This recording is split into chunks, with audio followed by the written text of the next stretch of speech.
नमस्कार सबैजनालाई। मेरो नाम सम्बत राणाबाट। हजुरहरूलाई बोन्साई सिरिजको पार्ट 2 भिडियो र हाम्रो यस युट्युब च्यानलमा स्वागत छ। आजको हामीले यस भिडियोमा हजुरले यहाँ देख्न सक्नुहुन्छ यो वायरिङ। यो बोन्साईमा हामीले वायरिङ गर्दाखेरिको 3टा प्रिन्सिपल र वायरिङ एंगल कति हुनुपर्छ यस्तै खालको विभिन्न खालको जानकारी लिएर आज म हजुरहरूको सामु आइपुगेको छु र कति पनि ढिला नगरिकिन आउन सुरु गरौँ आजको यस भिडियो बोन्साईमा। अब हामी कुरा गर्छौं बोन्साईको यो जुन हाम्रो यो ट्रङ्क गइरहेको छ। यो ट्रङ्क हजुरले स्ट्रेट गएको देख्नुभयो नि। यस्तो स्ट्रेट ट्रङ्क बोन्साईलाई राम्रो मानिँदैन यदि यसमा हामीले मुभमेन्ट भनेको कर्भ, जस्तै हामीले यसलाई एस टाइपको अथवा अम्ब्रेला टाइपको यसरी गरे यता झुक्ने अम्ब्रेला टाइप अथवा यसलाई हामीले यसरी एस टाइपको यसरी यदि मुभमेन्ट दियौँ भने यसको ब्रान्चेसहरू अझै राम्रो देखिन्छ। र मुभमेन्ट दिनको लागि हामीलाई वायरको आवश्यकता पर्दछ। तपाईले देख्न सक्नुहुन्छ यो कपर वायर हो, मैले इलेक्ट्रिकल शपबाट लिएर आएको। र अर्को मैले एउटा एल्युमिनियम वायर पनि लिएर आएको छु। यो अझै हार्ड छ, यो चाहिँ मेन ट्रङ्कको लागि। र यो चाहिँ अलिकति कमजोर खालको ब्रान्चेसहरू जुन हाम्रो भर्खरैको नयाँ न्यू ग्रोथ भएको ब्रान्चको लागि मैले यो दुईटा लिएर आएको छु। र जुन हामीले कस्तो खालको वायर र कतिको थिकनेसको र स्ट्रेन्थको युज गर्ने भन्ने एकदमै धेरै कन्फ्युजन रहेछ। त्यही भएर मैले हजुरहरूलाई यसमा सिम्पली एउटा आइडिया के दिन्छु भन्दाखेरि, जस्तै तपाईले कस्तो खालको यो वायरहरू युज गर्नुपर्छ भन्दाखेरि, फर इक्जाम्पल जस्तै मैले यो वायर युज गरेको छु भने यो वायरले यो ट्रङ्कलाई मोडिफाई अथवा मुभमेन्ट दिन सक्छ कि सक्दैन थाहा पाउनको लागि वायरलाई हातमा लिनुहोस् र यो वायरलाई ब्रान्चको साइडमा लैजानुहोस् र यसरी धकाल्नुहोस्। र यसरी धकाल्दाखेरि यदि यो ब्रान्च मुभ भयो र ब्रान्च बेन्ड भयो भने यो वायरको टेन्साइल फोर्सले यसलाई मुभ गराउन सक्छ भन्ने हामीले बुझिन्छ।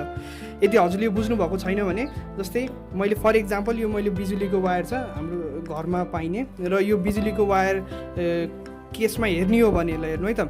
यदि मैले यो वायरलाई ट्रङ्कमा राखेर धकालेँ भने ट्रङ्क हल्लिएन, यो वायर बेन्ड भयो। फेरि म एकचोटि देखाइदिन्छु। वायर लिने र ट्रङ्कमा राखेर धकाल्ने, यो वायर बेन्ड भइरहेको छ नि, भनेपछि यो वायरले यो ट्रङ्कलाई मुभमेन्ट अथवा यसलाई सेप दिन सक्दैन। यस कारणले गर्दा हामीले यो वायर युज गर्न मिलेन। म हजुरहरूलाई सुरुको एउटा ब्रान्चमा वायरिङ गरेर देखाउँछु र बाँकी रकम म आफै गर्छु र हजुरले पनि योबाट आइडिया हुन्छ।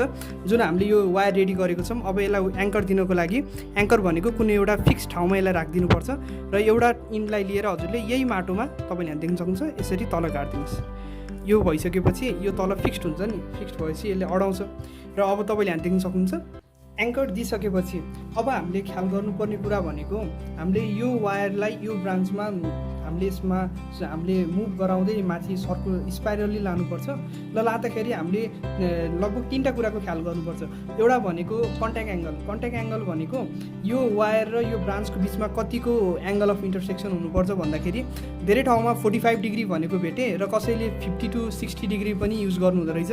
र आज हामीले 45 डिग्रीको एङ्गलमा हामीले यसलाई ऱ्याप गर्न सुरु गर्छौँ है त। धेरैलाई कन्फ्युज हुन्छ 45 एङ्गल कताबाट नाप्ने के गर्ने भनेर। सिम्पल तरिका हेर्दाखेरि हेर्नु है, यो वायर यहाँ छ, यो ब्रान्च यहाँ छ भनेपछि यिनीहरू अहिले प्यारालली छ भनेपछि यिनीहरूको बिचमा एङ्गल कति भयो, प्यारालली भएपछि 0 भयो। अब जस्तै बिस्तारै मैले यो ब्रान्चतिर यसरी इन्टरसेक्ट गर्दै लगेँ भने तब अब यसमा एङ्गल कति बनिरहेको छ, लगभग अहिले 30 बन्यो होला, अनि 40 बन्यो होला र 45 भयो होला। हो यसरी हामीले अब पर्फेक्टली यता लगियो भने यो 90 डिग्री हुन्छ। त्यही भएर यो बिचमा हाम्रो 45 डिग्रीको एङ्गल बन्छ। र अब यो 45 डिग्रीको एङ्गलमा हामीले यसमा बिस्तारै स्पाइरल्ली बेर्नु पर्यो।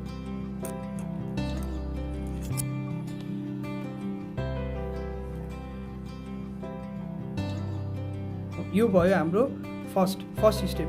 अब सेकेन्ड स्टेपमा के गर्नु पर्यो भन्दा यसलाई हामीले त्यही एङ्गलमै फेरि बेन्ड गरिन्छ स्पाइरल्ली नै।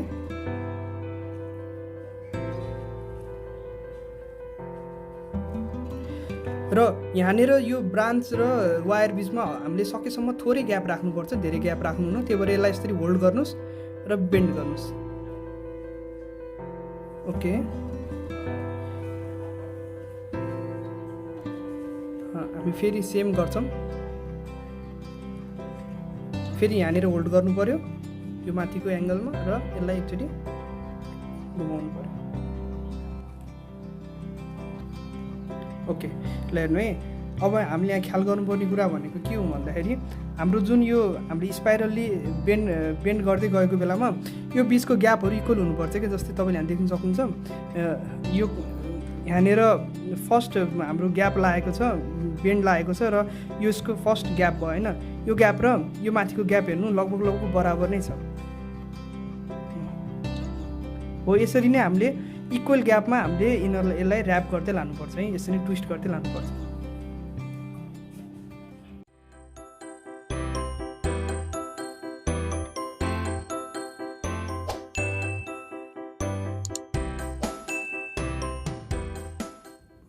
ओके, हामीले फर्स्ट ब्रान्चलाई वायर गरिसकेका छौँ, तपाईँले यहाँ देख्न सक्नुहुन्छ।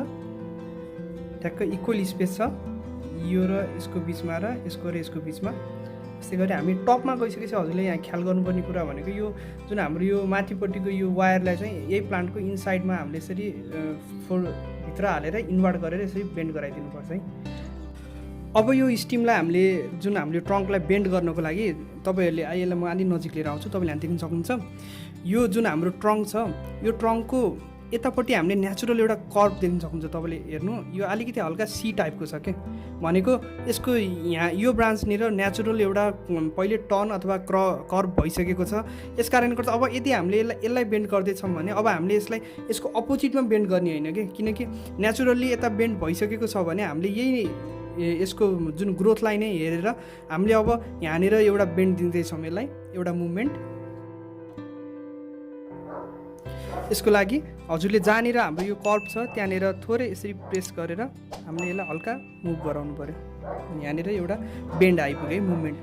अब हामीले हामी यसलाई एस टाइपको बेन्ड दिँदैछौँ यो होल ट्रङ्कलाई। र फर्स्ट हामीले यहाँ बेन्ड गऱ्यौँ, एकदम जेन्टली गर्नु होला, बिस्तारै बिस्तारै र मल्टिपल टाइम्स गर्नुहोस्। र अर्को एउटा बेन्ड माथिपट्टि गर्छौँ र यहाँ पनि तपाईँले हेर्न सक्नुहुन्छ नेचुरल्ली यो ठाउँनिर यो थोरै कर्भ भएको छ, यही कर्भलाई हामीले फलो गरेर यता नि बेन्ड दिन्छौँ।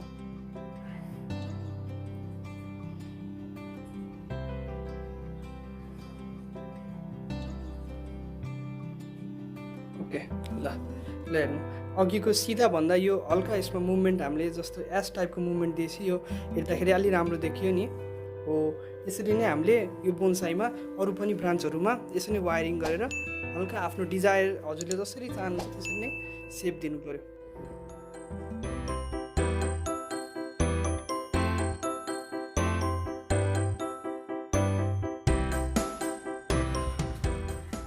फाइनली तपाईँहरूले देख्न सक्नुहुन्छ हामीले सबै कटिङ पनि गऱ्यौँ, हामीले माथिको टिप कटिङ गऱ्यौँ र अरू एक्स्ट्रा ब्रान्चहरूलाई नि फाल्यौँ र हामीले सबै जुन हाम्रो ट्रङ्कहरू आएको थियो त्यसलाई चाहिँ हाम्रो ओरिएन्टेसन अनुसार कुनैलाई एस दियौँ, कुनैलाई स्ट्रेट बनायौँ र यसरी हामीले यसलाई आज वायरिङ पनि गरियो। अब हामीले यसलाई लगभग 2 मन्थ जति हामीले यतिकै छोडिदिनुपर्छ, किनकि अब यसमा नयाँ ब्रान्चेस, नयाँ लिप्सहरू र यो सबै आउँछ र म हजुरहरूलाई कन्टिन्युसली यसलाई अपडेट पनि गराउनेवाला छु बिस्तारै बिस्तारै यसमा के चेन्जेस आयो भनेर। यदि हजुरहरूलाई हाम्रो यस भिडियो मन परेको छ भने कृपया लाइक, कमेन्ट र सेयर गरिदिनु होला। हाम्रो यस च्यानललाई सब्सक्राइब गरिदिनु होला। र यति भन्दै हाम्रो देश, हाम्रो कृषि। Thank you, thanks for watching.